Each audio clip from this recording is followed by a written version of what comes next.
it's so crazy, things that were said. And what happens is you get convicted by the media before the trial even starts. And we've seen that in the Bijan Kian trial, where initially the media failed, then the prosecution failed, and then the jury failed, because the jury found him guilty.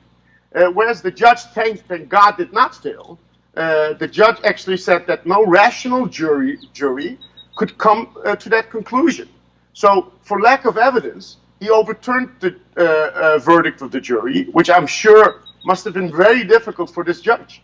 But thank God, in that sense, the system apparently still works.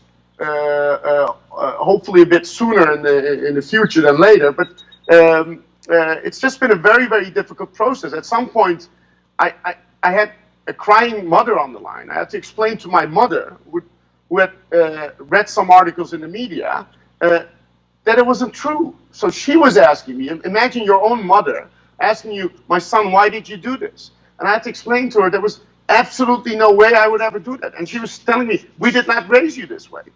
Like, why in God's name did you do it? And I had to explain to her that what they were written was simply not true.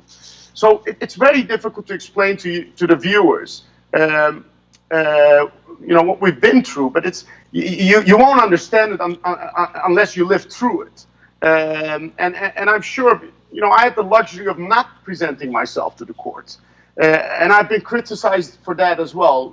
If you're innocent, why don't you go to the United States and make your case there? Well, I'm sorry, I have 3 children. I'm 3 children. And everyone who has been following this Mueller investigation, I don't want to speak to the personal motivations of people involved and the institutions involved, but everyone knows there's a political context. And with all due respect for the U.S. justice system, everyone also knows that mistakes can be made. That sometimes people serve 40 years, 50 years, innocent people, and then you say, oh, I'm sorry, we now realize you were innocent, and their life is over. So, I simply don't feel I can take that risk, not in such a highly politicized environment. And I have 3 children, and I just can't do that.